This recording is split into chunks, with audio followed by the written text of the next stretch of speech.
The Spanish flu often gets overshadowed by its more popular counterparts like Ebola and the Black Plague. In many ways, though, it was far deadlier than anything we've seen before or since. An estimated 1/3 of the entire world's population contracted it, and it killed at least 50 million people. The doctors of 1918 didn't even know what it was, as they didn't quite understand viruses and influenza pandemics back then. Despite being such a world-changing event, the Spanish flu is surprisingly underrepresented in popular world history. While we understand that other important things, like the Russian Revolution and World War I, were also going on around the time, they still don't compare to what many historians have described as the greatest medical holocaust in human history.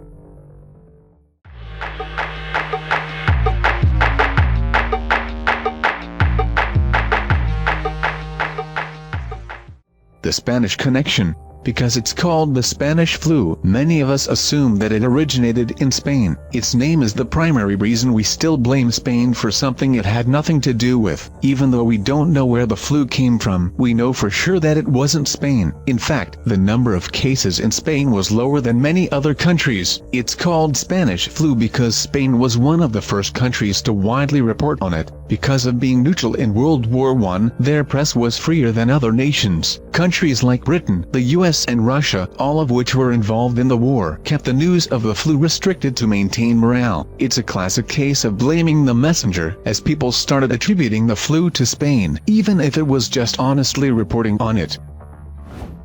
We kind of ignored it at the time. As already mentioned, the Spanish flu was a pandemic unlike any other we had ever seen in our history, and it spread to almost every part of the world in a matter of months. For a medical scare as big as that, you'd think that it would make the front pages of all the leading newspapers of the time. In reality, though, all we cared about back then was the Great War. At that time, it was the biggest and only global conflict people had seen. It was a catchier way to die than the flu, as people dead due to disease wasn't exactly breaking news back in 1918, but people dead due to chlorine gas and battle absolutely was.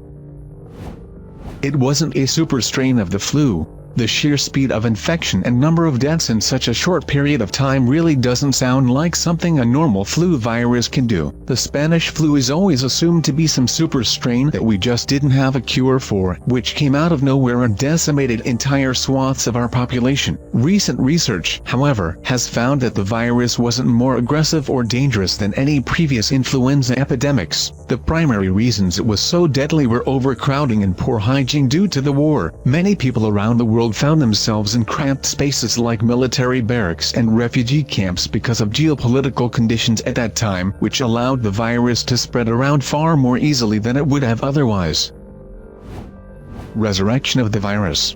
The Spanish flu has been a subject of study ever since it first struck, mostly due to how fast and deadly it was. In spite of all of our efforts trying to understand it, though, for the longest time, we had no idea about what caused it or what kind of virus it even was. That was until the 2000s, when some scientists isolated it and figured that recreating those conditions in the lab was the best course of action. In a move that could have gone very, very wrong for humanity, some researchers got samples from frozen bodies of the infected and sort of activated it in the lab to see what it does. They were surprised to find out that the virus was similar to the H5N1 bird flu virus, which had been responsible for a number of deaths in Asia. Bird flus in general are turning more pathogenic with every subsequent outbreak, and if any ever become really good at infecting humans, the resulting pandemic could be worse than the Spanish flu.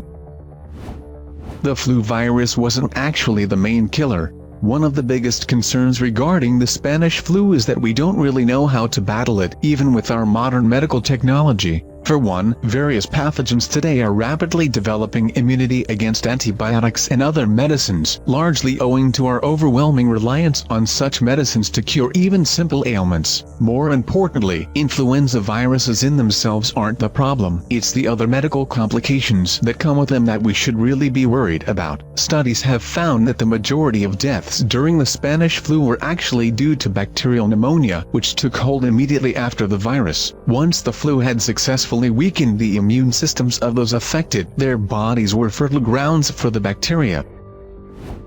Why it affected healthy young adults. One very peculiar aspect of the whole thing was the fact that the Spanish flu mostly affected healthy young adults, which was also the demographic most actively participating in the war. It was one of the most perplexing parts of it all, as it flew against everything we thought we knew about flu outbreaks or disease in general. Young adults should be much better equipped to fight off disease than other groups, like the elderly, though that clearly wasn't the case this time. According to recent research, it has a perfectly plausible explanation. People born between 1880 and 1900, the most affected demographic, never developed immunity toward the right type of flu viruses. The flu that was most prominent during their childhoods was distinctly different from the Spanish flu. Those born earlier in the 19th century had been exposed to flu viruses more like the Spanish flu and thus had better immunity.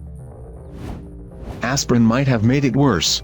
There's no doubt that the Spanish flu was one of the deadliest events in human history. It was a humbling experience and no one could have stopped it, though it could be a bit unfair to say that we weren't at fault at all. According to some scientists, many of the early deaths when the flu broke out may have been due to aspirin. You see, back then, we had little idea of what a normal dosage of aspirin should be. We were using it like water, just giving it to patients in the hope that they'd get better, as we didn't have any better ideas. The scientists hypothesized that a significant proportion of those deaths happened due to salicylate poisoning, as we hadn't yet figured out the upper limit to how much aspirin people can safely consume. Corpse exhibitions. One part that's left out of all the Spanish flu stories is the horror of it all. Imagine going out to buy groceries and seeing rotting corpses and severely sick people on the side of the road before you even make it to the store. Of course, that's if you were lucky enough to not get infected yourself, as the chances of that were quite high too. One particularly horrifying aspect was what to do with all the dead. The number of deaths in the US was so high that it wasn't always possible to build coffins for everyone, so the dead were directly buried in the ground. This was referred to as planting. If that wasn't bad enough, many buildings also served as temporary morgues to store the dead. In one particularly creepy case, bodies were displayed in the windows of the high school in West Pittston, Pennsylvania, so that loved ones could pay their respects from a safe distance. It may have originated in China.